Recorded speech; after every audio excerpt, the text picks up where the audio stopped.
Good to see you guys. All right, trying out this new time slot here. See if people like this time. Worked out for me today. Since I was a little busy earlier, I'm really happy I got caught up on some reptile chores and tasks. And even though I got a couple things left to do for the night, I'm feeling really good about spending a couple hours with you. So, what's going on, Chameleones? Really good to see you, brother. Que horas son aquí? Ahí. Que horas son ahí? What time is it over there?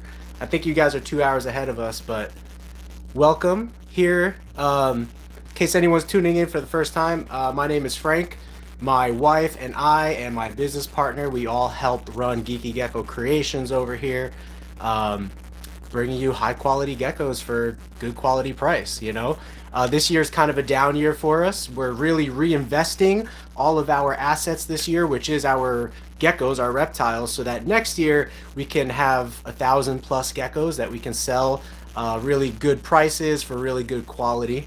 So I'm actually not doing any chores or tasks right now. So if there's stuff that you want to see, then you let me know and we're gonna look at it. Or if there's questions that you have. What's going on, Janelle? Weeb, however you pronounce that, pretty cool. 10:15. So yeah, what time is it here? Yeah, so you guys are 3 hours ahead of us now then.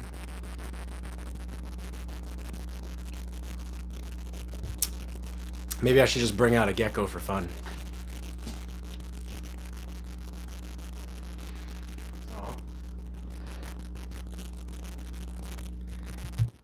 Look at this shirt, by the way. If you guys like this shirt, Tang, you're it. Pretty cool. You can buy this from Luna Gecko's merchandise website. He gave me one for free. Oh, thank you, Chameleones. You're coming in hot with the super chat. Appreciate you, brother. Go check him out if you haven't checked out Chameleones' channel.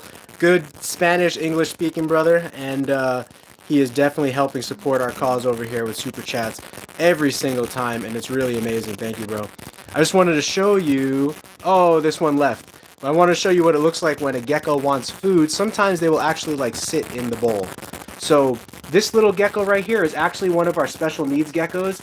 It's actually really, really small, but it is like 2 years old. That happens sometimes. I'm noticing with maybe tangerine lines or other inbred lines, there will be some runts that come out, and you have a decision to make. If you want to sell it as a pet-only gecko, or if you want to take care of it for the rest of its life. For all of our special needs geckos right now, I really enjoy taking care of them because that way it allows me to observe and study them and kind of learn from what's going on in that situation, and see if, you know, maybe there's something I can improve on or give that gecko good quality life, or just kind of see the evolution of that gecko. Maybe it winds up, instead of being a super giant, maybe it winds up being perfectly fine, but it's a super mini, like a mini horse. It's like a mini gecko, like a mini gene. So you never know. Yeah, we do have some super hypos. Not for sale, but a lot of our tangerine lines, well, actually all of our tangerines came from this mama right here, and she is purely super hypo. You can see she's completely super hypo. Say hello, Sugar. Her name is Sugar. Look, she's gonna lick. Yeah, they're so cute. They're so adorable. I love these guys. I don't know how they lost their popularity, but through YouTube and social media, I am definitely trying to gain more popularity for these guys and just do my part in promoting this wonderful species. How's it going, Esteban Rivas? Good to see you. Repti Talk. Joe, glad you're able to make it, Joe. We'd love to join. Oh, yeah, go ahead, Joe. We'll see you later. Maybe you could check this out later. Glitchy noise in the live stream. Glitchy noise. Anyone else experiencing a glitchy noise? Let me turn down this fan. There's a little bit of air conditioning going, even though I got the vent closed. It's kind of, you know, pushing air up against that vent. 200 large dubia roaches. I have no larges right now, Jay, for sale. We have some mediums growing up, but they're nowhere close to larges right now. They're just like a 1/4 inch to a 1/2 inch. So I'm sorry, man. Weird noise. It could be this new microphone. let me know. Usually, this microphone was better. I used it to film the last video, but you take it out. Take it out. Put it in. Let's see what... let me know if the sound continues. Okay. I'm reading your guys' messages pretty late here, but mine passed from crypto. Oh, I'm sorry about that.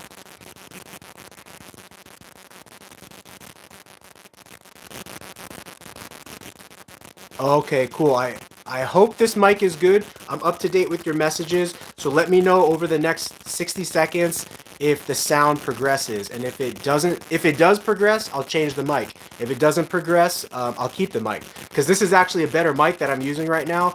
But maybe for whatever reason, it's just not picking up good signal through the cord. So let me know. Okay, I'm gonna change the mic. Hold on.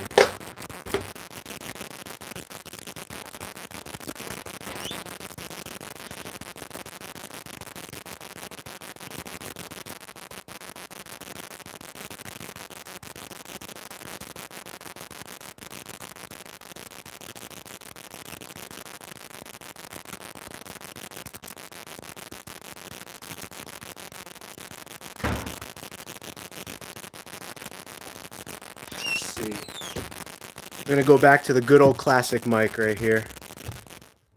So for now, you should be able to hear me.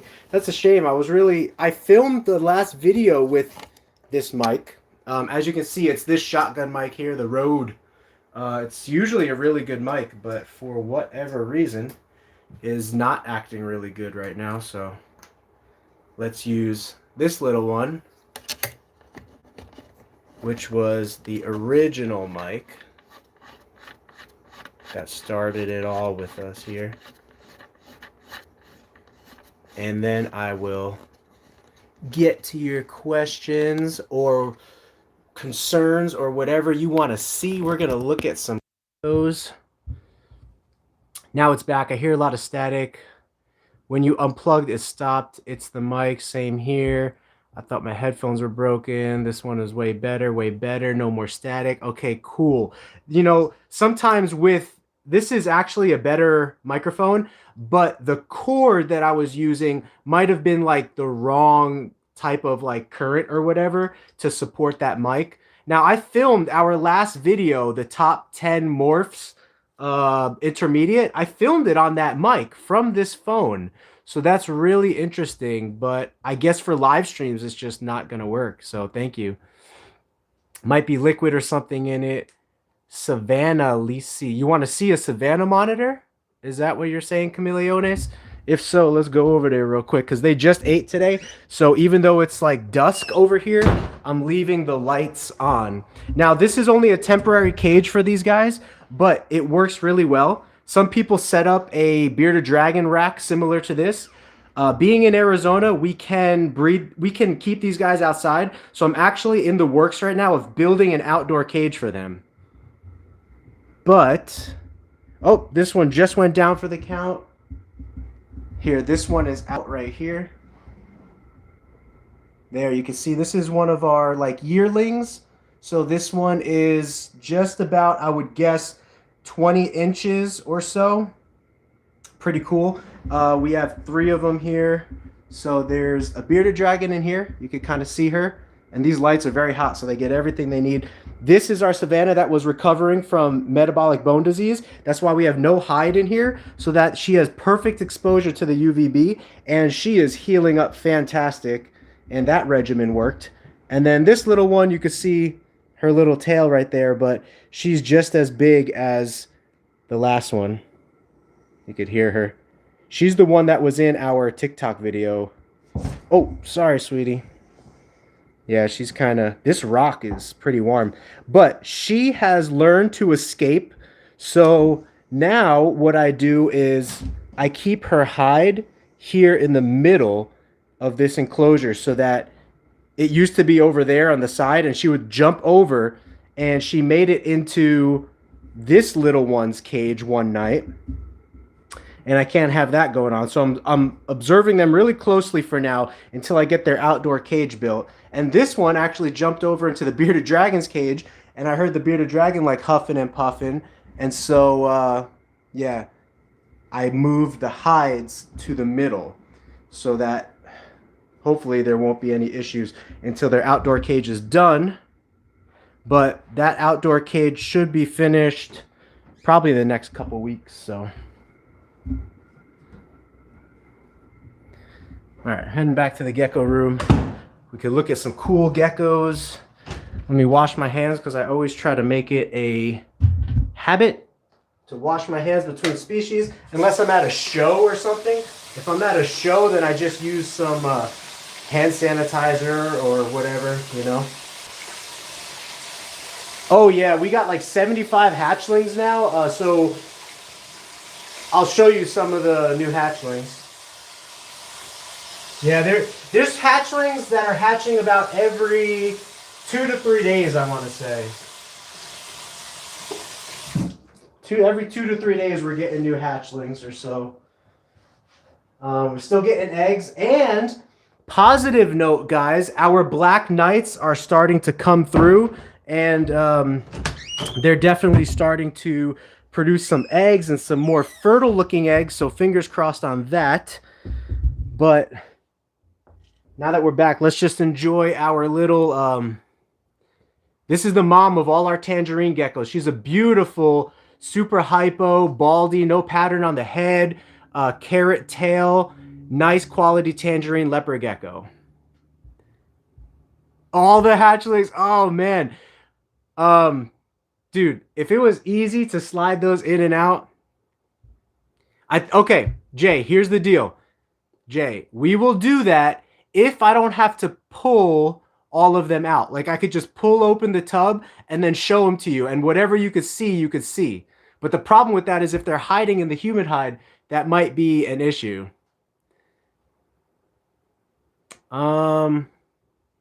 Yeah, we actually, so all of our mealworms, they go into the refrigerator and they go into like a super slow metabolic stage where, what's going on, Jim, Gecko Oasis?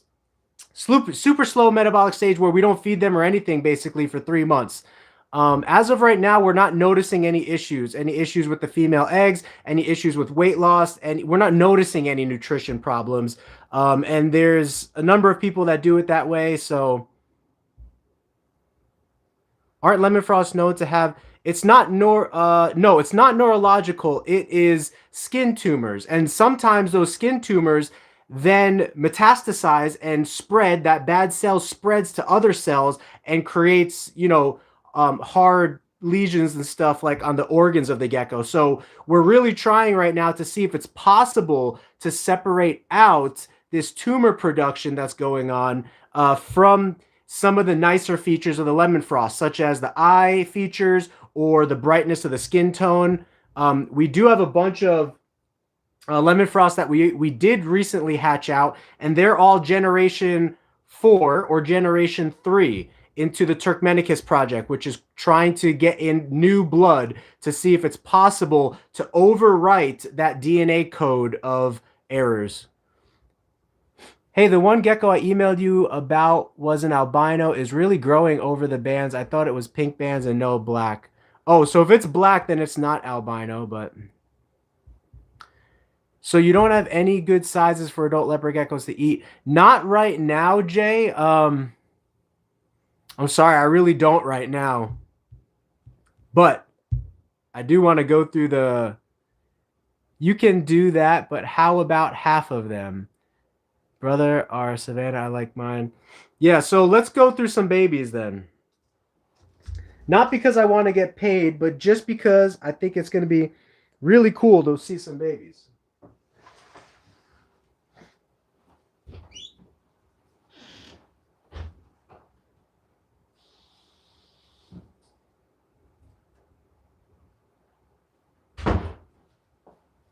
All right, now there might be an actual better way that I could do this. Check this out, Jay. You're gonna get more than you bargained for here. Oh, but then I can't see the camera if I... Okay. Let's do it, guys. Let's show some babies, okay? We got nothing else to do, nothing else to talk about. I'm gonna answer some questions. show some babies. Ooh wee, baby poop stinks, guys. Baby poop stinks. What's up, Rach? We are just about showing some babies. All right, guys. So these were our first two babies of the year, and they are looking pretty cool. You can see some nice bright orange coming through there. The camera will wash out a little bit of the depth of the orange, but you can see how deep that carrot tail is. This baby, yeah, this is definitely, it's definitely a nice quality tangerine baby. Tremper albino. And yeah, pretty nice carrot tail. And this should be a female, and we incubated for all females this year. So we have about 75 hatchlings right now, and we're probably due for at least like another half, like another 75 or so.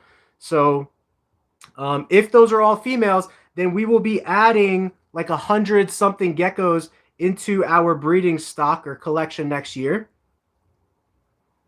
They are too young to tell the official gender, but we did temperature sex them all to be female. So take a look at this little one. At this age, you could still see that their colors, their grays and stuff, kind of like appear a little purplish and everything. Yeah, the tail is really nice. This gecko is really nice. I think this is the daughter of that last one.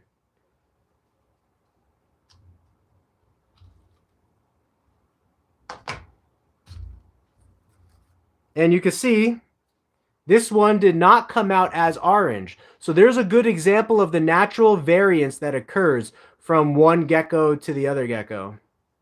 You got your first max snow female to start up. I would pair her with another snow. That way you can create super snows. If you haven't seen any of our videos on super snows, check those out, because super snows are an all white gecko with black spots, and it is really cool. All right, so those are the first two hatchlings of our year. Let's show the next one. All right, so the next one is from Jelly Bean. For all you fans of Jelly Bean, check this one out. This is a tangerine eclipse leopard gecko. You could see the part of the eye that is shaded in right there. That is the eclipse gene at work. I have seen 25% chance. If you pair a snow to a snow, then yes, you have a 25% chance of a super snow. You have a 50% chance of an actual snow, and you have a 25% chance of not getting a snow. That's what I did, max snow to max snow. Yeah, I mean, especially when you're going into your first season, if you watch our video on top 5 beginner morphs, the number one that I recommended was the snow, because you can create super snows with it, and it's just so cool. Now, the eclipse gene creates a speckled pattern, and you might be saying, why is this gecko not as orange as the last geckos? It has the same DNA. It's because of the eclipse gene. Remember, anytime you put eclipse into a leopard gecko, it's going to lighten the color, which is why it's so hard to find pure orange eclipse leopard geckos.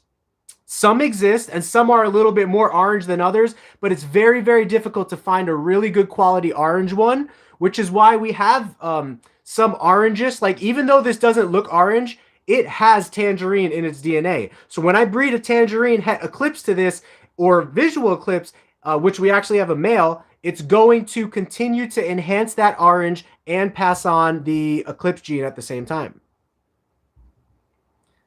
Cool, thank you, Brett. I appreciate that.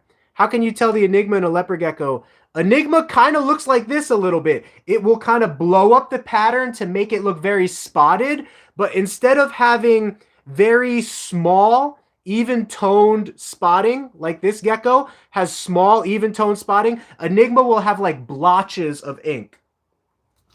Also, Enigma sometimes comes with a syndrome called Enigma syndrome, and the gecko will kind of spin around in circles. That's the one that has the neurological problems.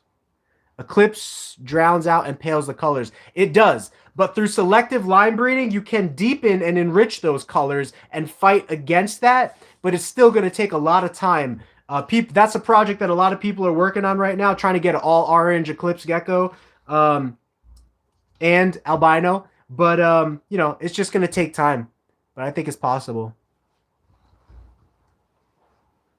All right, so that's Gecko 2 of the year. 3, I mean. Clutch 2, Gecko 3.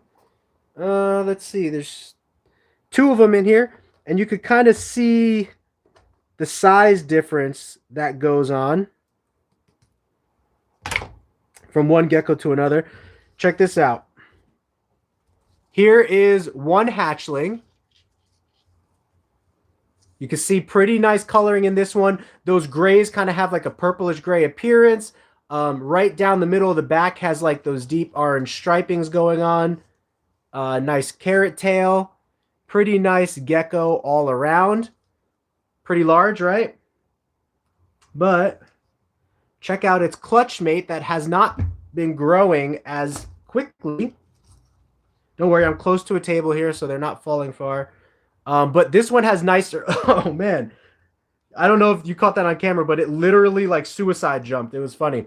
So leopard geckos, crested geckos, they really don't understand edges, okay? They will run right off of your hand and just jump. So if you're above, like, I'm close to the table here, so it's not a big deal. But if you're, like, 5-6 feet up, and you got, like, concrete or tile floor beneath you, just be careful. But check out this one. This one has nicer color than the last one.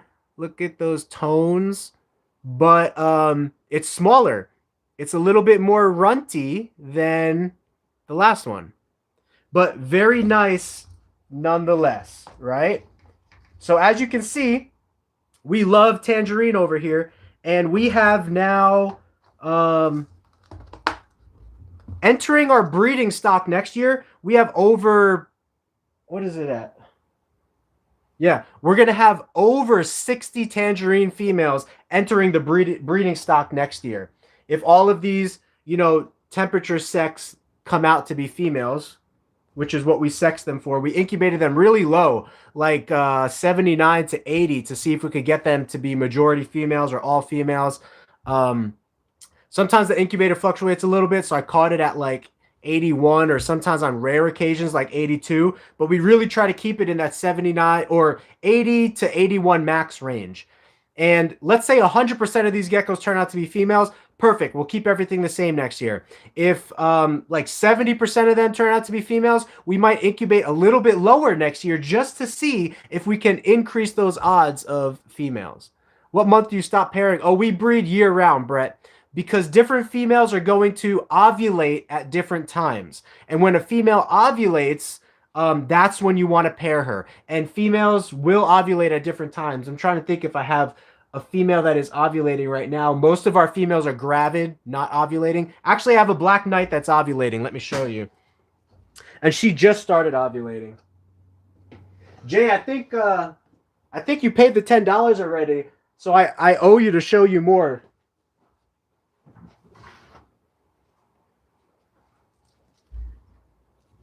Let me see if it's this girl that's ovulating. Nope, that's an egg. So take a look. This is a black knight egg. You see that right there? So this girl has an egg in her, and hopefully it is good, fertile, hopefully.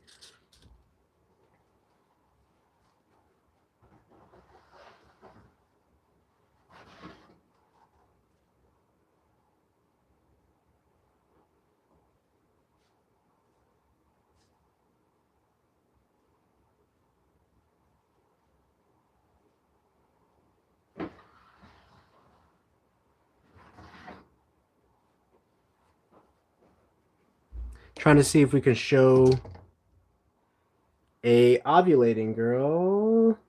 Kind of. You can kind of see. Now, this is not the best example, but let me just make sure that she actually is. Yeah. No, actually, this is a good example. You can see the ovulation. If the camera will get it. Right there. Right there, that pink dot. It's not these two white patches close to the base of their tail. It's actually there when you bend the back a little bit.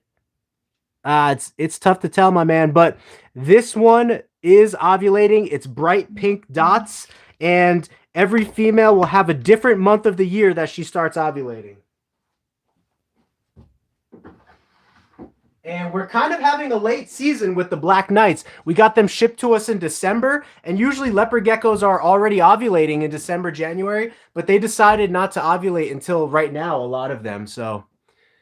right now we're not selling any leopard geckos. We're going to grow up some of these babies, and then we are going to sell some of them, like if they turn out to be male and we don't need them, or if they're female, we still might sell a couple if they don't fit into like the specific projects that we need them for. But we're really banking on next year, February and March, starting to have nice quality babies for sale. Like all the babies that you're seeing right now, we will have those types of babies for sale next year. And they might be like, you know, depending on the quality, it might be like $200-300. No, not anymore. When I was like 8 years old, I fed some pinkies to my leopard geckos. But now that I'm a breeder and I really have to be like efficient with, you know, food supply and all that, I don't see a need for it. I think diversity is good and can be good, but with leopard geckos, from other breeders that I've studied their collections and stuff and keeping them now myself, at least at this moment in my life, I don't really notice that it is necessary for a breeder. For a keeper who just has like 1 or 10 or a couple geckos, yeah, absolutely. You could feed silkworms, what is it? Phoenix worms, black soldier fly larvae, silkworms, all kinds of stuff. You could do a small pinky, but I would not go too crazy with the pinky because they're super, super fatty. And same with dubia roaches. They're pretty fatty, and leopard geckos store that fat a lot better than other species that eat dubia roaches, like monitor lizards and bearded dragons. They work that fat off like crazy, but leopard geckos do not. I seriously need to get some tangerine females off you eventually. Yeah, for sure. Stay tuned. We're definitely going to try to give people as good of a deal as we can. For example, some females that we sell for $200, you know, there might be other breeders charging $300 or $400 for it. And that's why I'm holding back everything as possible so that I can bring the best quality for the best pricing to people so that they can start their projects. But let's continue on with... All right, pretty cool. I think we got some cool stuff going on here.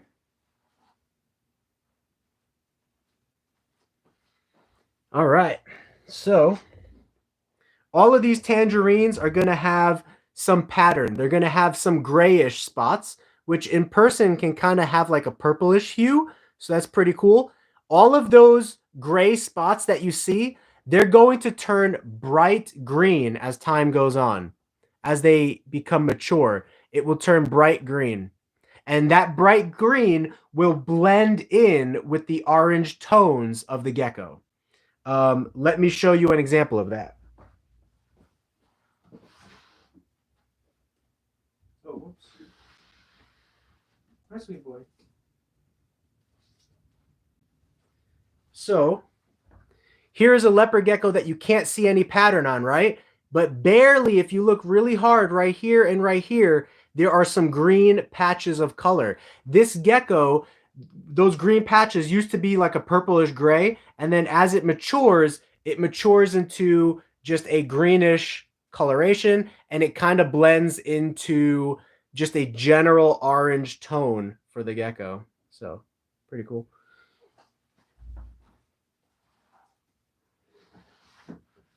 Let's see, am I missing any questions while I show babies? After female leopard geckos lay their eggs, how do you get them plump again? I would feed them lots of mealworms with calcium with D3, very important. I didn't know I adopted a male and female, and I can't... if the male and female are together, separate the male and female because the male is probably stressing the female out if she's underweight. Separate them. Feed her on her own. Make sure she has a dark, humid hide to rest in and feel secure in. Make sure she has fresh water 2 times a week and fresh mealworms 2 times a week with calcium with D3 sprinkled over that. Here is another little hypo one. This one actually doesn't have that much pattern. What little pattern it does have is really blending in nicely with the whole color palette there. And Jackie, if you don't know about what calcium with D3 is, it's just the... Actually, let me go show you real quick.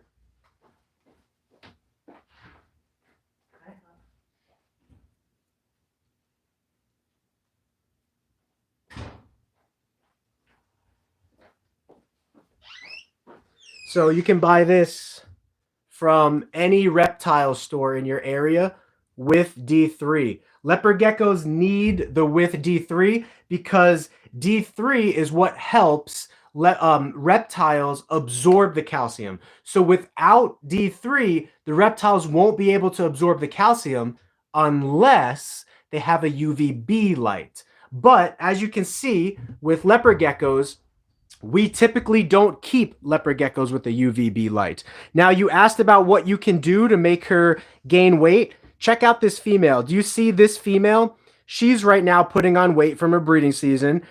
She will like 90% of her day will be in this little cup. They love these little humid hides. You can see it's a little moist in there. We use Eco Earth. She has fresh water. She has food that she ate. Just a simple newspaper substrate. Look how simple this setup is. It gives them everything they need to really thrive and put back on weight. So those would be my recommendations. See ya, Brett. Yeah, you could also choose fattier foods. You could, Pinky, you know, depending on the size of her, I wouldn't recommend a Pinky Mouse, but you could choose cockroaches instead of mealworms. You could choose black soldier fly larvae or like silkworms. But honestly, mealworms will be fine. You'll get her. She'll get back up to size, no problem. That's all we use over here is mealworms. So.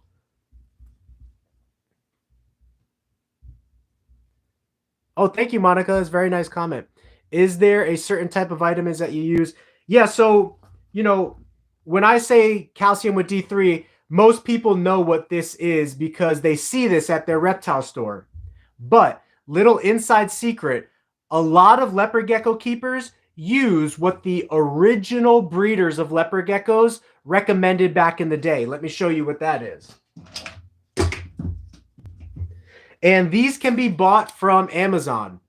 In my right hand is something called Vionate Vitamin Powder for Pets. That's simple. Amazon, you just type in Vionate for Pets. It has this little, what is that, MC logo on it. It's about $25 for this huge can, which will last you forever, basically, if you just have a couple geckos. And Osteoform SA. Just type it in like that on Amazon, Osteoform SA. This is pure calcium. This is vitamins and calcium. You will do 1 scoop of Osteoform for every 3 scoops of this. I bought this from the dollar store. I use this little scooper to mix them. It creates a 3-to-1 ratio powder, and you just sprinkle all of their food with that ratio. And that is it, my friends. As you can see, their food is sprinkled in that white powder. And that's it. Ooh-wee, the poopy smell for these guys. Little babies. Oh, man, they are the worst poopers. So, Jay, here's what we're going to do. We're going to go through every single baby we got, but maybe not today. We're little by little. As I talk, I will show them off. But I'll answer questions and then also, you know, show them off on different live streams. Which type are the ones that you dust with every meal? Which type? Which type? We dust mealworms with every meal. We feed mealworms 2 times a week. They get dusted on both of those days, and we give fresh water 2 times a week. Check this puppy out. This is my favorite baby this year. Look at this. Look at this animal. She's in shed, so those... no, she's Yeah, she kind of looks like she might be going into shed a little bit, but her sides are just those. That's actually like a lime green color on her sides. The camera's just not picking that up, but the camera's definitely picking up. Whoa, little jump there. Wait, wait, wait. She's jumping. The other one's jumping. Hold on, guys. We're getting some jumping going on. Okay. My favorite baby of the year. You want to know what my favorite baby of the year is? Yeah, I think she is going into the shed, but check this girl out. Green stripe down the back. That stripe used to be purple, and then the stripe, again, when you have a non-albino leopard gecko, the black pattern will turn purple in a couple weeks. That purple pattern will turn green in a couple months. And so you can see she used to have a black stripe down the middle of her back. Now she has a green stripe down the middle of her back and two orange, bright orange stripes straddling that green pattern. And she's really cool. She's my favorite. And she was temperature sex to be a she.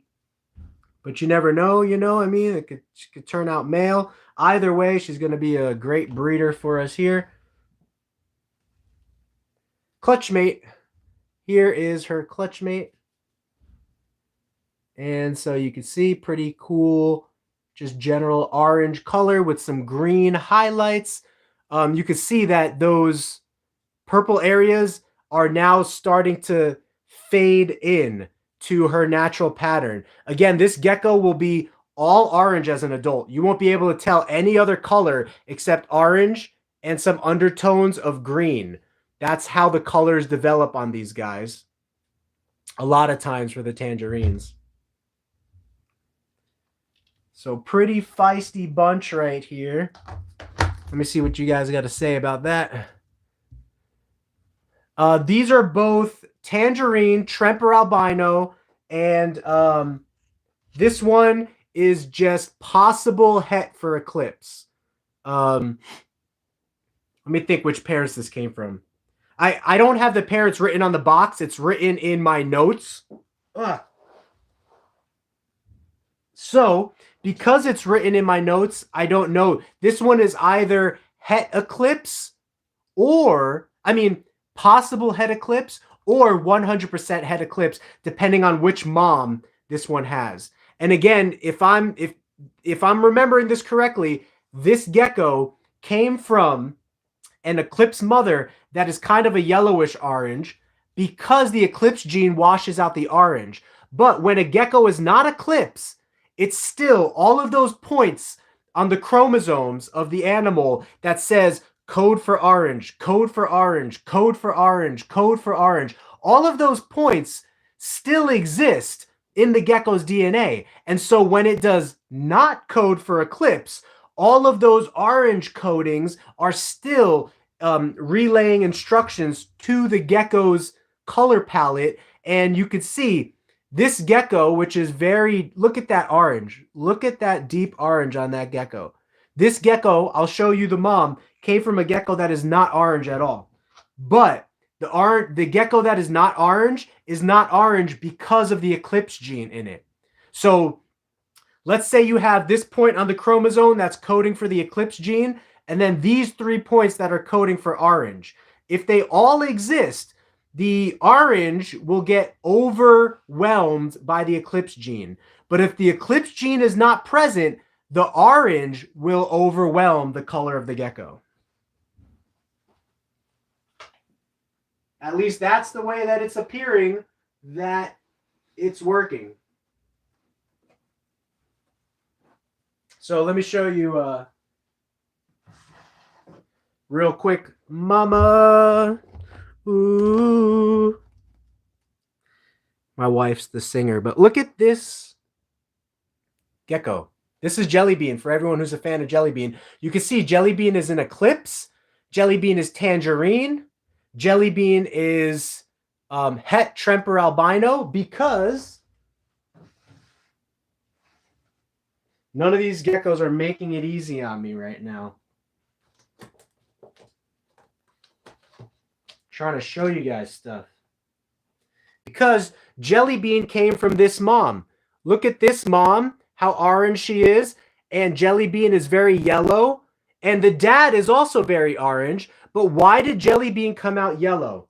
Simply because of the eclipse gene.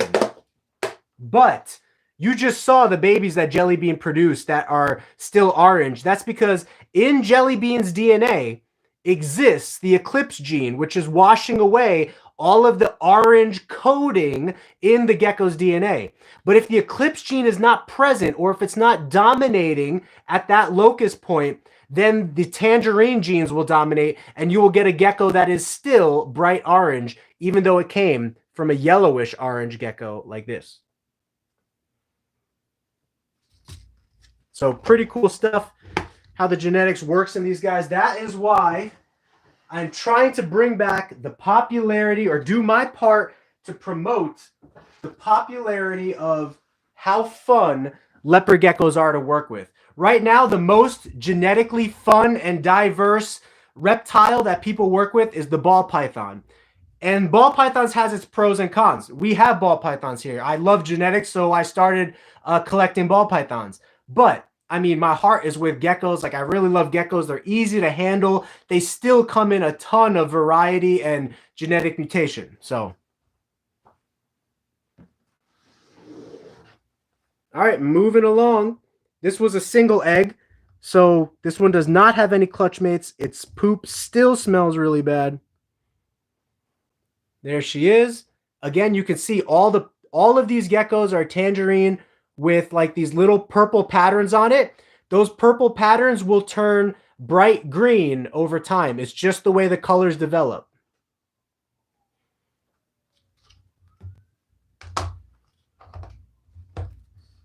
Boom. All right, let's move on to the next one.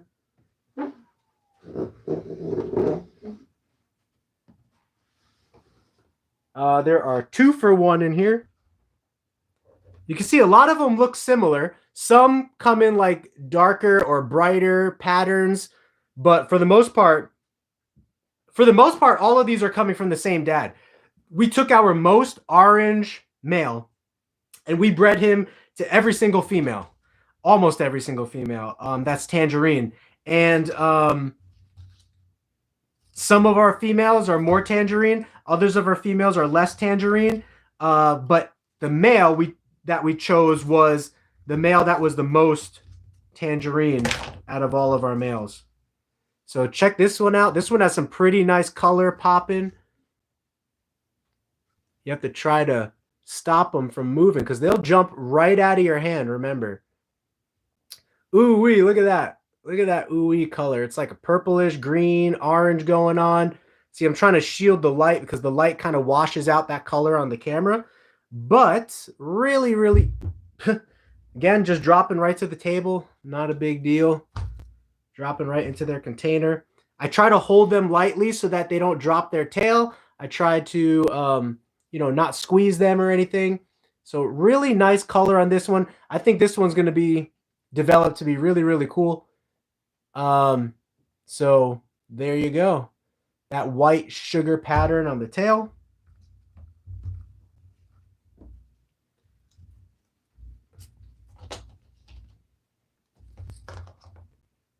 Let me see. I think I'm missing some questions. These are all tangerines, Tremper albino, and all of them are het eclipse or possible het eclipse. Yeah, any container works. We use containers from the dollar store. You just cut a hole in the top, buy some Eco Earth and put it in, and burn the lip of the top. You can see that lip right there. Burn this lip so that it is dull and not sharp. Oh, what's up, Cryptic? That's a pretty cool name. You are undercover. This is my art account. Our Enigma laid the other day, she's been acting kind of funny. Like not Enigma, but like a bearded dragon. Oh, that's funny. So what is that? Like she's being protective or something? But that's really cool. I like that. Cryptic Lays. Go check her out. Luna Geckos. Look at that shirt. Luna's in the house. Tang, you're it. Thank you for sending us this shirt, Big G. Really appreciate it. If you don't know who Luna Geckos is, he has a really cool leopard gecko channel as well. Really nice, just a safe place, non-judgmental place to go. Ask any question you have, learn about geckos. He likes to listen to us a lot of times while he's cleaning his gecko room. So appreciate you stopping by, brother. We had a request to show all of our hatchlings, Luna. So thank you, Jay, for that request. It gives me something to do while answering questions and get to show you guys some cool geckos. Are use calcium powder. Sorry, I meant to say, yes, we do use calcium powder. Earlier in this video, you could rewind it. We talked about the two types that you could go with. You could go with a ReptiCalcium with D3. This is found at reptile stores. Or you could do a 3-to-1 mixture of Osteoform SA to Vionate Vitamin for pets. Both of these are bought on Amazon. They're about $20 each, but they will last you a lifetime. You need 1 scoop of this for 3 scoops of this. That's the old way breeders trick to breeding leopard geckos. When I was studying breeding leopard geckos, that's what they used, and so that's what I use. What's going on, Elliot? Oh, bearded dragons are awesome. I do have a bearded dragon. She's the meanest. She is meaner than my Tegus. But they're not all like that, so. Tom Petty, Fallen, QQ. What's going on, Leon? Good. Thank you, brother. Just Jay Netherton made a shout out. He said, show all the babies and I'll donate $10. I was like, okay, I'm not doing this for the money. I appreciate the money because it all helps to support our cause over here. I would do this even if you asked for free, but definitely the motivation of the money helps. Especially my wife will tell you that because we are in this full time now. So anywhere that we could generate revenue is helping to support our cause. So if you like what we do here, please think about super chatting a donation if you can. How do you know what type of gecko you have? That's a very good question, Jackie. So there's going to be a lot of, it tends to be Facebook groups. There's a lot of Facebook groups where if you ask that question, a lot of people are going to give you a lot of negative feedback, and they'll tell you things like, oh, you should never buy a gecko unless you know what genetics it is completely. Or you should never breed a gecko unless you know what genetics it is completely. My perspective is, it's your gecko, it's your pet, do what you want with it, you know? To a certain extent. I'm not promoting like animal abuse or anything like that, but I just don't personally agree with when people say you shouldn't buy or breed geckos whose genetics you don't know. That being said, be careful when you ask that question on Facebook groups, but feel free to ask it here. There are certain features of a leopard gecko that make it look one way or another.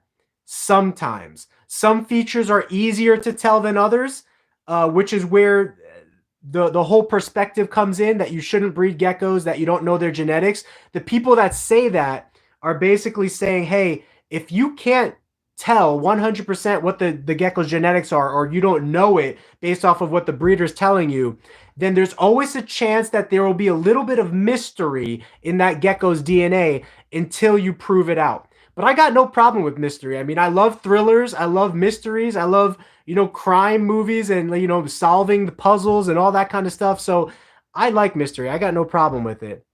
But you want to ask an experienced breeder, Jackie, so you could feel free to email Luna, email myself, email GeckoOasis, any of the people that are in here, Jay Netherton.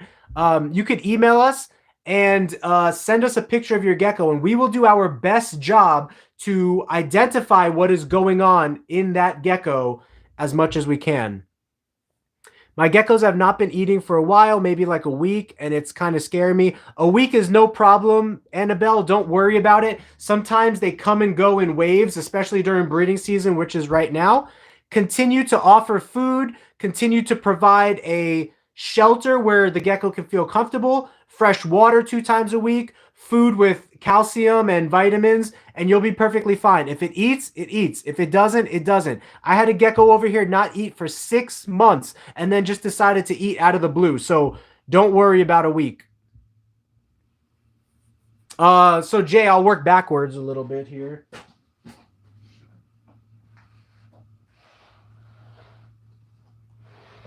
Actually, this is a perfect example of our most recent lemon frost babies here. One is a lemon frost, one is not. And again, all of our lemon frosts thankfully come from a line that has already been outbred for 3 generations, and we're working on the 4th generation now. And we're seeing way less, if not any, of the issues that occur with the original stock, which was heavily inbred. But check out these little babies. So which one is lemon frost, guys? Can you tell? Can you tell? I know the angle's kind of rough, but that's because they're babies and it's hard to hold them. But if you answered this one, you are correct. This is a normal, not lemon frost. And the other one, let me corral them here. This one is I want to show you what the lemon frost looks like because it's a beautiful gecko. You could just see how bright of a yellow. She's gonna jump. Hi, little one. Welcome to the world. Lick, lick. They love that little licking. So I can't remember if this is a generation 4 or a generation 3. We're doing some test breeding on these guys right now, but we do have generation 4 not only in the mix, but in the making already. We're making a lot of generation 4 right now. What's going on with the lemon frost is the original lemon frost developed spontaneously about 5 years ago from a breeder out of Florida. It was heavily inbred, and when bred to each other, the problem of tumors that exists in that bloodline continues to multiply. But what we have done is get away from that original bloodline and breed it to farther out bloodlines or bloodlines that are subspecies, like so very far out. And this specific project is called the Frosty Turk Project. It is taking a Turkmenicus species gecko, breeding it with the lemon frost, and we are now 4 generations in to where these little babies are actually only 90, they're 94%. It's like 93.75% Turkmenicus and only 6.25% macularis, the old defective DNA. If this works and we created a way to separate out the lemon frost from the tumors, that would be fantastic. If not, we're definitely going to document for you everything that we find out. So whatever we find out, we want to make public so that that can be used as knowledge for the hobby moving forward of what to try, what not to try, and just give people an understanding of what we did and what worked and not what not. So, Jay, those 2 were literally born like last night. So, cryptic lays, pretty cool. Does Jellybean have any grandparents? Grandparents. Not here. Jellybean has her parents here, but not her grandparents.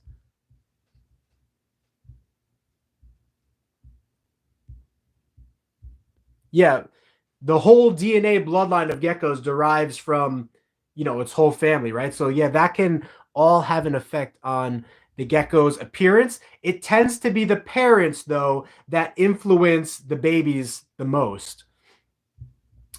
I love you. And by the way, if you don't know who I am, I'm on my sister's iPad right now, so it might like say Annabelle. Oh, okay. Yeah, Lila, that's right. I remember who you are now. Thank you for mentioning that. That's really cool. Can you incubate leopard gecko eggs in a chick? Oh, absolutely. We use chicken egg incubators for, it's called a hovabator. We use that for our first 2 seasons of leopard gecko eggs. But what you want to do is you want to take a little thermometer, a couple thermometers that you buy off of Amazon, like the little $4, $5 ones. You put them on top of or inside the egg containers, and that's what you adjust the dial to dial in the temperatures up and down. That will allow you to lock in whatever temperature you're looking for. What is the age of your babies? Those ones are literally less than 24 hours old. Our oldest babies were born in January, so that makes them now almost 4 months old. So when we pass by her tub, she'll wait till we're face to face with the tub and do a bearded dragon head bob like she's trying to threaten us. She's nuts. That's really cool. Let me put these babies away, and I'll keep scrolling through the questions real quick. There was something I was gonna tell you or show you. What was I thinking? So this one screams. But just to give you an idea, this came from a lemon frost, but because lemon frost is a dominant or incomplete dominant gene, it passes on 50% of the time. And this clutch is a perfect representation of that. This one is not lemon frost. And you might say, Frank, why would you keep that gecko if it's not lemon frost? Here's why. If this gecko, which is not lemon frost, happens to develop tumors, then we can see that the tumors are not completely linked to the lemon frost gene. Because as a non-lemon frost, why would it develop tumors if it's not completely, or why would it develop tumors if it is completely linked to the lemon frost gene? Only lemon frost would develop tumors. But if this little guy develops a tumor or two, then that will tell us that it's not completely linked to only the lemon frost gene, and that it might be possible through selective breeding to recode over those errors, those other errors that it is linked to. And this is not a guarantee by any means. It could be linked to both the lemon frost gene and these other genes that are going on in the gecko's DNA, but that is what our observations are going to help reveal to us. Yes, actually, Gecko Oasis, there is an animal that I'm keeping my eye on for BSR auctions right now. If you don't know who BSR auctions is, it's like Ben Siegel Reptiles auctions. They do auctioning for animals. Now, auction sounds like you would get it for cheap, but in reality, there's lots of people bidding on them. And sometimes the price that you pay on the auction is actually more than you would pay from a personal breeder. But at the auction, they offer things that you don't always get a chance to get. And that's what I'm going after. If I get it, if I get a chance to get it, I will let you guys know what it is. But I think the price is a little too high for what I'm willing to pay right now for that species. But it is a species that barely ever comes into America. And I'll talk about it more after the auction is over in 5 days. So if you breed a Bell albino with a Tremper albino, use my fingers as an example here. Here's the chromosome of your dad. Here's the chromosome of your mom. During copulation, during breeding, they interlock and cross. Let's say there's 2 points on each chromosome. This point is the Tremper albino location for the gene. It exists on both parents' chromosomes. This point is the Bell albino location for the gene. Now, for the gene to display the albino feature, it must line up. Tremper must line up with the same locus point or location of the mom's DNA strand. And same with the dad's DNA coding, or, you know, what is it? I just lost the term for it. Chromosome. It must line up with the same gene on the mom's chromosome. So let's see if I can do this. Look what I'm totally flipping off the camera. Let's not do that. Okay, let's go like this. So let's say Tremper is up here and Bell is down here. If this does not have a Tremper and this does not have a Bell, look, they don't line up. Look at that. They don't line up of their position of where they're located on the DNA strand or the chromosomes of the parents. They must line up and connect for the effect to take place. So Tremper must line up with Tremper, Bell must line up with Bell. Bell and Tremper do not line up. I hope that makes sense. And so you will literally have a gecko that is carrying 1 copy of the Tremper gene, 1 copy of the Bell gene, but because they don't connect, you won't know. You just won't. It'll have both genes inside of it. And that's why people say don't breed geckos whose genetics you don't know, because you could just be throwing extra albino genes in there or extra genes in there that we're unaware of, and then you won't really know which gene the gecko has. The answer for it is simple. If you have a gecko and you don't know if it's het bell or het albino, get an opposite gendered gecko that you are 100% sure is bell or 100% sure is tremper and breed it to it. 50% of the babies should pop out albino. And again, even that's tough, right? Because if you take this animal that's 100% bell and you take this animal that you think is het bell, what if this animal is also het for tremper? And your animal happens to also be het for tremper. Now, when you connect the two strands of DNA, you will produce an albino baby, but it could be the het combining with the het, and you won't really know until many generations of test breeding to see if that gecko truly is bell or truly is tremper.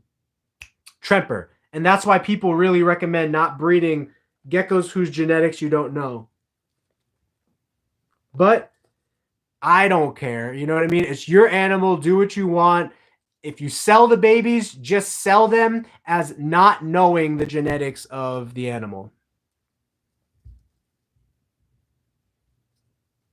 Some people do think leopard geckos look funny with their tail, but I actually think they look pretty cool.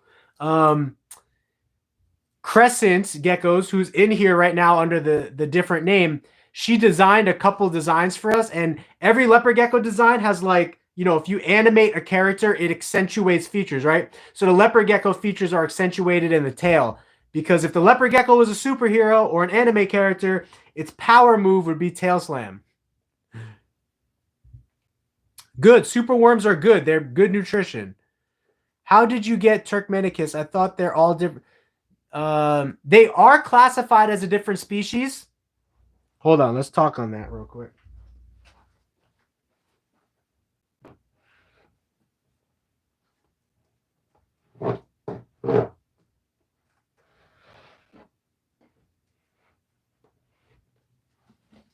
Some of these cubby holes are kind of tight. So real quick, the leopard geckos that we keep in the hobby are classified as Macularis species name. Under Macularis is Afghanicus, Fasciolatus, Montanus, which is kind of rare, and Afghanicus, Fasciolatus, Montanus. I feel like I'm forgetting one. But all four of those species are classified under Macularis. Turkmenicus is actually classified as a separate species, but Turkmenicus interbreeds with Macularis almost 100% well. So the question begs to argue, is the Turkmenicus not really just a subspecies of Macularis? As of right now, it's classified as a different species, but scientists are constantly reclassifying animals and classifying them again. So I wouldn't be surprised one day in the future if the Turkmenicus actually gets classified as a true subspecies. But being that it's classified as a completely separate species, it seems to offer us the farthest DNA from the Macularis that can interbreed, right? Successfully. So that's why the Turkmenicus is such a heavy focus of the Lemon Frost project and outcrossing those bad genetics, or trying to. What's up, Thurman Merman? I'm looking forward to your albino super snow and your last of... Yes, I am going to make a new video Tuesday or Wednesday. Let me show you the albino super snow real quick. Oh, look, he's kind of popping out, saying hello. It's funny, they all pop out of their little hide box, and then instead of like retreating in, you just touch them and they come out. It's pretty cool.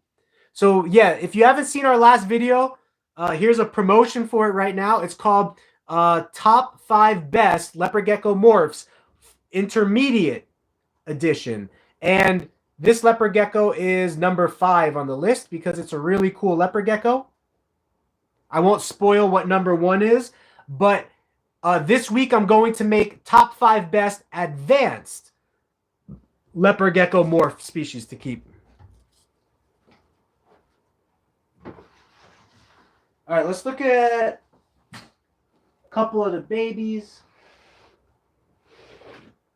Here you can see what a tangerine baby looks like right out the egg. These babies are pretty much like a day old. I don't really like handling them, but I'm doing this to just show you guys. I usually don't handle them until, I mean, as a breeder, actually, I don't handle a lot of our geckos for fun, just for necessity. But here's a little tangerine leopard gecko. And she jumped back into her cage. So you just be careful with them, you know. I try not to pinch grab. I try to let them just sit on my hand like that. See that? So when tangerines come out, they tend to be a yellowish orange color if they are good quality. If they are less good quality, it might be like a pure yellow color. But their tangerine color really doesn't come in until a couple weeks to a couple months, and then it doesn't actually show its full potential until about 4 to 6 months. That's when you will know the full potential of the leopard gecko color. And this little one has some wet green poopy, which is not that big of a deal. I mean, it is a baby, so you might see some discolored poops in the babies. So not a big deal. If it persists and carries on, then it might be, but it's nothing.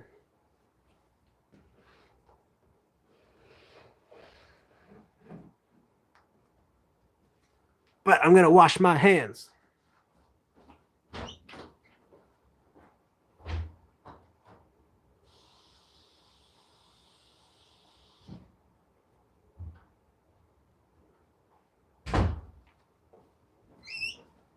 All right, let's take a breather. Let's take a drink. We've been in here an hour. I think I started this 7:15, so it's probably 8:15. So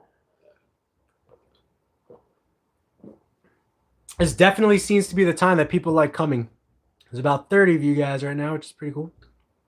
My wife loves the lemon frost geckos, and we had a baby white and yellow snow tremper possible eclipse yesterday too, and her hatchling made hatch today. Really nice. That's also another project that we're working on with the lemon frost. We're breeding it farther and farther into the Turkmenicus line so that we can get almost 100% Turkmenicus blood. And then we will kind of analyze the statistics of the amount of tumors, if any are found, or whatever issues might go on for 10 to 15 years, right? We want to see the longevity of these animals. I want to see if they develop tumors on their organs and stuff. You know, this is really unfortunate stuff. But if they do, I want to document all of that so that it can be recorded for people to not breed this species. Or, you know, some people that do choose to breed it, you know, you could go down this route, or maybe we can completely separate the lemon frost from the tumors itself. You know, time will kind of tell with that. But either way, we're going to document honest for you guys all of our findings. But we do have some geckos that we paired this year that actually go back to generation 2. So we took like a generation 3 Frosty Turk, and we bred it back to the Macularis bloodline in tangerine and white and yellow just to see what happens and compare those statistics of whether those animals have tumor-related issues to the animals that are completely Turkmenicus outcrossed. So your new morph for beginners, advanced. Yes, definitely gonna film that this week. GeekyGeckoCreations@gmail.com is our email, so check that out. A leopard butter ball python, I would imagine that is. Yeah, you could feed leopard geckos tap water. That's no problem.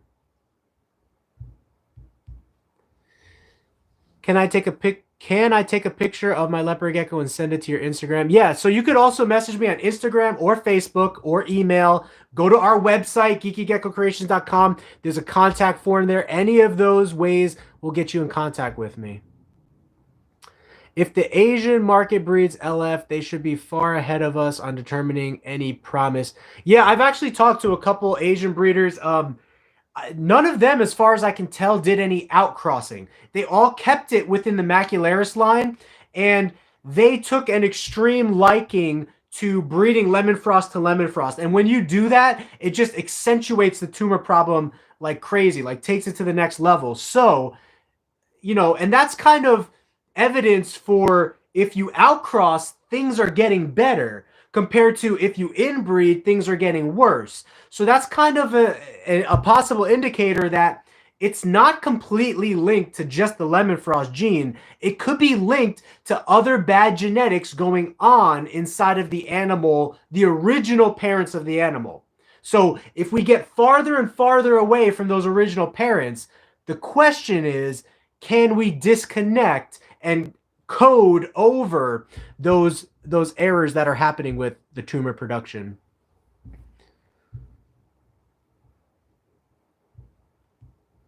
I give my female's eggs to a breeder. Like I said, I just adopted them from a situation, but could they be able to tell what the parents are? Yes, sometimes you can, Jackie. Some characteristics are very easy to tell. Like white and yellow is easy, snow is easy. But when you show somebody an albino leopard gecko, there's no way for them to know if it's bell albino, tremper albino, or rainwater albino. So in leopard geckos, there's 3 different kinds of albinos. All 3 of those are located at different points on the parent's chromosomes, so you can't combine this one with this bottom one. It won't work. They're located on different areas of the chromosomes, and therefore they all kind of look the same in output. So you won't be able to tell if it's bell, tremper, or rainwater. My gecko never comes out. Does my gecko hate me? I have to grab it. Some geckos are a little bit more shy. They have their own personality just like people do. Some geckos are a little bit more introverted. Other geckos are a little bit more extroverted. But don't worry at all. Geckos in general are, in the wild, they're not interacting with humans. And that's all bred into them. So little by little over time, they become adjusted to us. But everything in their instincts tells them to run from us. You cannot export, you can export leopard geckos to certain countries, but not every country. Some countries you can't, because whenever you're shipping geckos in the United States or outside of the United States, you need to work with importers and exporters and companies that specialize in import and export transportation. You can't just wrap it up in a box and send it off. It's going to get caught by FedEx. It's going to get caught by wildlife services heading out. And if you get caught without using the proper transportation processes, you could possibly face heavy fines, or in worst cases, prison time. So, can you just ship it? Yes, but if you get caught, you're going to face prison time. Go through the proper channels.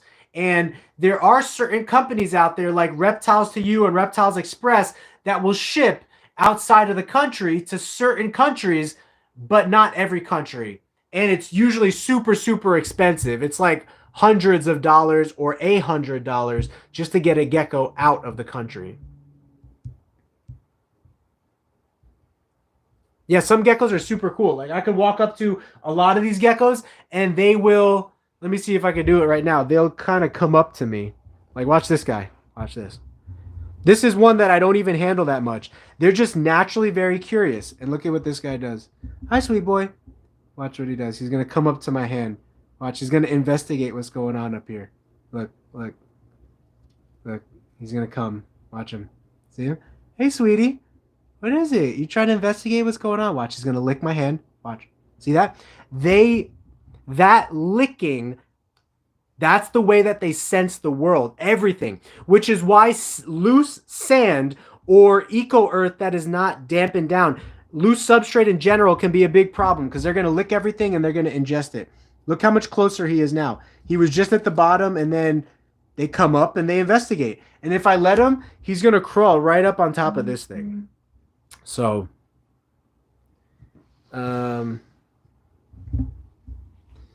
Buddy, look at Buddy right here. This is another boy that just loves investigation. Hi, sweet boy.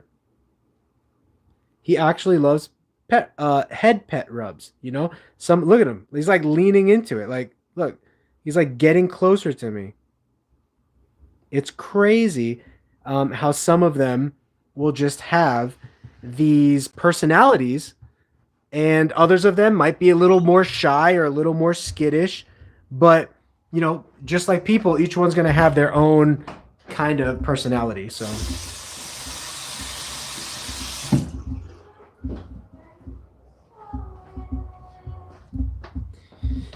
all right, let's see. I've been trying to catch up to the questions here. You guys been rocking me with them, which is good. Yeah, SNL Saturday, wasn't that like my dad was trying to show me when I was over for Mother's Day? It was the Tesla guy, right?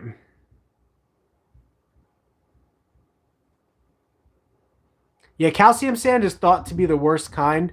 Um, so if you do have a gecko on calcium sand, just be careful. There's quite a few stories out there of people having impaction issues where the geckos lick up the sand and then the geckos wind up dying. It's pretty crazy. So yeah, gecko snow morphs. I don't work with tug snow and I don't work with gem snow. A long time ago, I read that if you took a gem snow or a tug snow and you bred it to a max snow, it would create a super snow, meaning that they sit on the same locus point. Remember how I was talking about two different locus points? They sit on the same locus point and they are allelic with the max snow.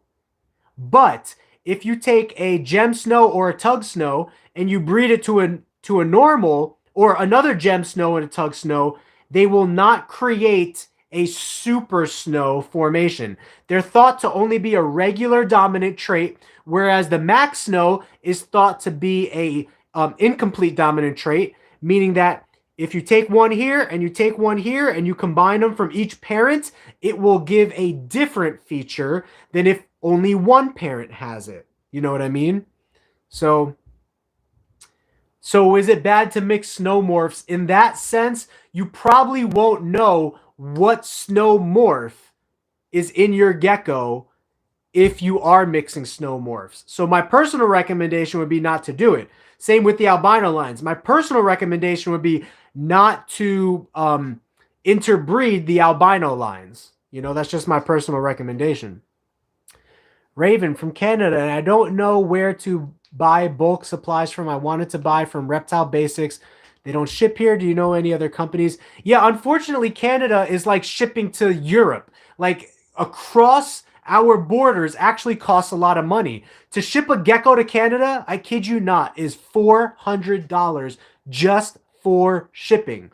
Now, that being said, what kind of supplies are you looking for? I would recommend Amazon. I would also recommend Rainbow Mealworms. They sell those little mealworm dishes and mealworms that you can buy. So I don't know what you're looking for, but depending on what you're looking for, Amazon, Rainbow Mealworms, The Bean Farm, hit up The Bean Farm. That's another company that I use for like heat tape and stuff like that.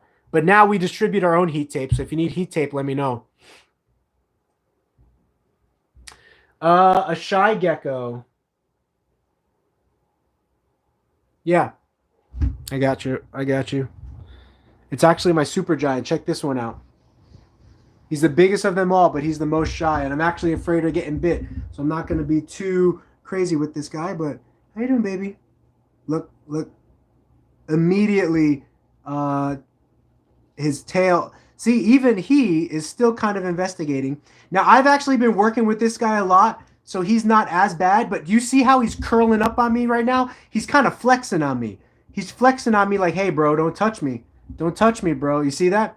His attitude is completely different. And a bite from him would definitely make me bleed. I'd have to go wash it. It would be bleeding for 10 minutes. I got to go put a Band-Aid on it. So I really want to avoid all that. But I hope you saw that. He kind of flinches a little bit. He's not, and I've been working with him, so he's not as bad. He used to really, really flinch a lot. But he still flinches a little bit. Look at that tail flinch. You see how he's kind of wiggling his tail a little bit? So they will go like this and wiggle their tail when they're trying to warn you not to come any closer. Um, let's see what other one might be a little skittish here. I think that one is, but it's kind of hiding.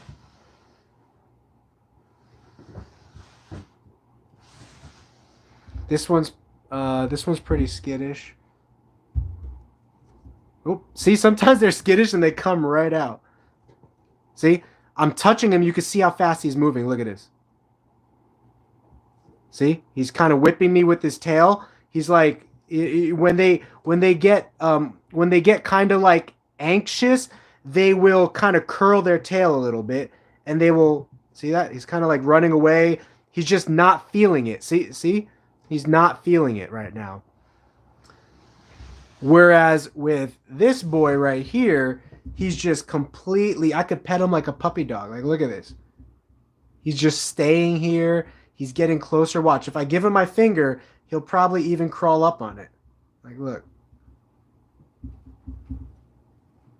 Watch. I give him my finger. Watch. He's trying to crawl up on me right now. See that? He's all about it. He's all about it. So that's a calm, well-behaved, mannered leopard gecko versus what a skittish one looks like. And I used to have a really bad one that would bite me and I would bleed for like ever. But I wound up selling that guy. And then the guy that had him took some bites from him too. Yeah, Eco Earth is better option than sand because they can digest the Eco Earth a little bit better compared to sand. Now, if you do keep them on sand, just make sure the temperature is like 100 to 110 degrees on one side of the tank so that they can really break down that sand with, with their that extra heat.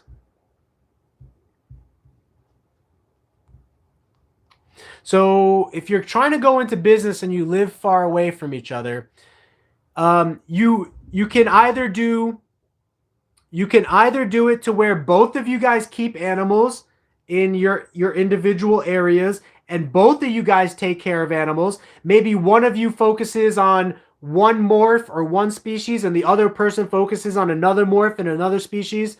Or one person can run like the social media, help with finances, whereas the other person can run day-to-day care of the animals. So I hope that helps. You could kind of just split the responsibilities. To have a successful reptile business, you need to be generating income from multiple sources. So I would recommend breeding dubia roaches. Definitely breed dubia roaches. That will help support you guys through the year when you're not selling reptiles.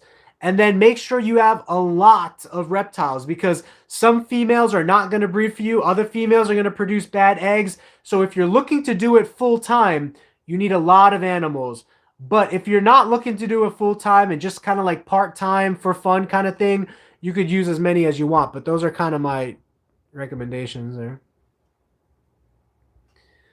But yeah, also to run a business, it depends on what type of business. If you're trying to run a brick and mortar, then you don't really need social media so much. But if you're running a business for sale out of your house, you might want to do YouTube, Instagram, TikTok, Facebook, build a website. Those are all things that will need to be done for the business. And I'm going to try to make some videos of how we got into all of that social media and website building and stuff, how I learned all that kind of stuff. But basically I'm all self-taught from YouTube, What do you do with the tail if they drop? So if they drop it, just throw it out. Yeah, I've never had a gecko actually drop their tail. I have a couple babies because I keep babies in twos until they're like 3-4 months old and then I separate them. But I have a couple babies where I'll come back and like a baby will be missing like a tail tip or something. And I keep thinking that maybe the other baby bit it or whatever. But I've never actually seen a gecko actually drop its tail, in our collection. Yeah, I've held two males next to each other, and I didn't get bit before, but you definitely want to be careful because males are kind of territorial, and so they will I've never seen this, but I've read it from a lot of sources that males will fight each other pretty badly. So Jacob, we are mainly only selling dubia roaches in state right here. We only have small/medium available right now, and I'm about to sell out. Excuse me, I'm about to sell out of those. But the reason that we're only selling in-state is because there's a lot of customers in-state, and by the time I go through all the in-state customers, I'm pretty much sold out of everything. So I apologize for that. Like, if there's ever an emergency thing that you needed or something, let me know, and I'll try to put together a package for you, depending on how many you're looking for. But we're basically selling out of all of our roaches and stuff every single month right now to local shops and people out here. So 5 minutes, guys. I'm going to do a 5-minute countdown for your last questions. Let me show one more pair of babies. And this happens to be some bold stripe babies. So pretty cool. Actually, here's what we can do. I don't even need to...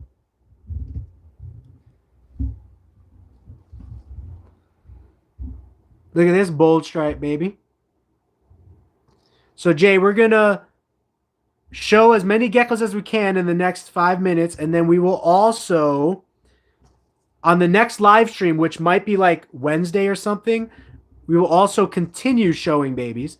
So I'm going to work backwards a little bit, like you asked to see some recent babies. So these are our bold stripes that were born over the last couple of days. As you can see, a little bit of green poo in the corner, but still somewhat hard. So babies will have green poo sometimes. That's perfectly fine. Their poo will basically start to turn black after their first, couple days to a couple days to a week or so.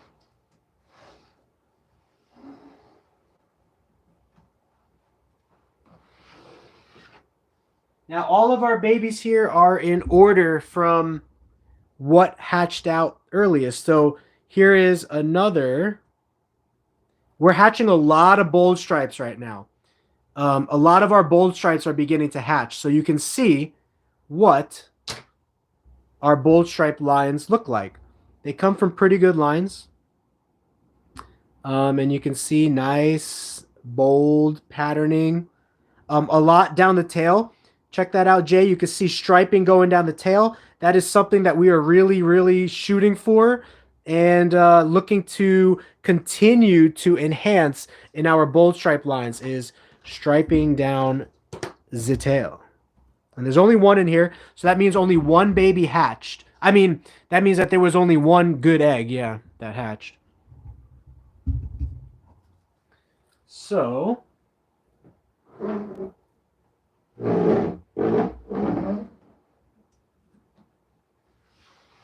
this rack is a little bit tight, which makes it difficult, but because these babies are small, I did not want them escaping, so I did make the rack kind of tight. Junior Leos, yeah, for sure. When you're line breeding, years and years of line breeding will create the better looking animals. Now look, these leopard geckos come from the same bold stripe lines as the last two I just showed you, but why are they not as striped? That's the variance that exists when you're line breeding. So when you're line breeding like tangerine geckos or bold stripe geckos or black knight geckos, some of the babies will inherit the features that you're looking for from both parents, and other of the babies will not inherit as much. You could even see the difference in these two. The one on the left has more stripes, and this one has like no stripes at all. And that is just natural variance that takes place when you are line breeding animals. Which is why I say you need lots and lots of numbers. Oh, someone's calling. I'll have to get that in a few minutes here. I did not think my sound was on, but let's just decline that real quick. Sorry, sister-in-law. That's my sister-in-law calling. They want to play some Apex.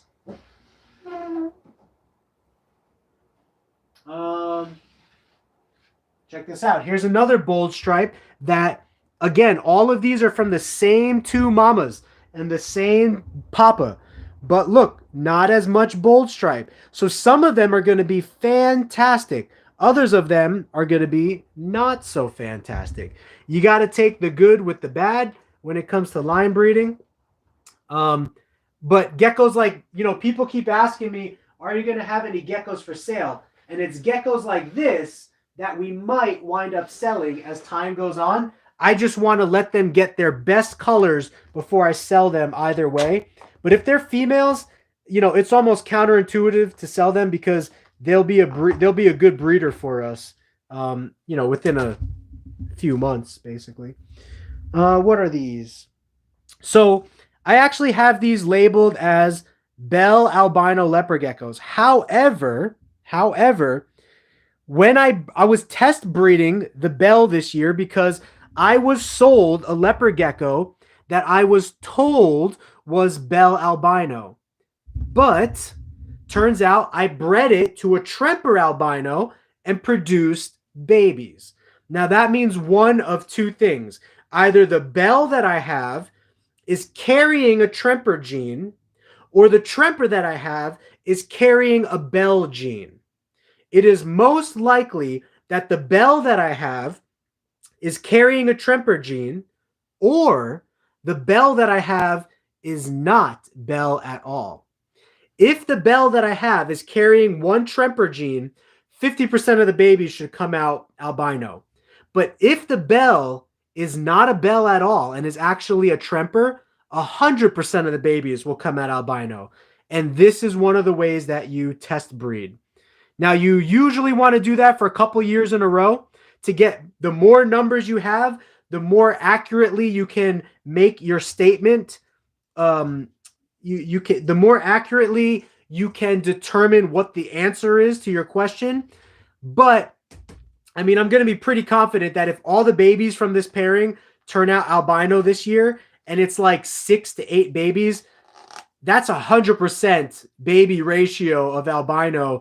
And it's most likely that that Bell that I was sold is actually a Tremper. But time will tell. So I'm going to put this little one away here.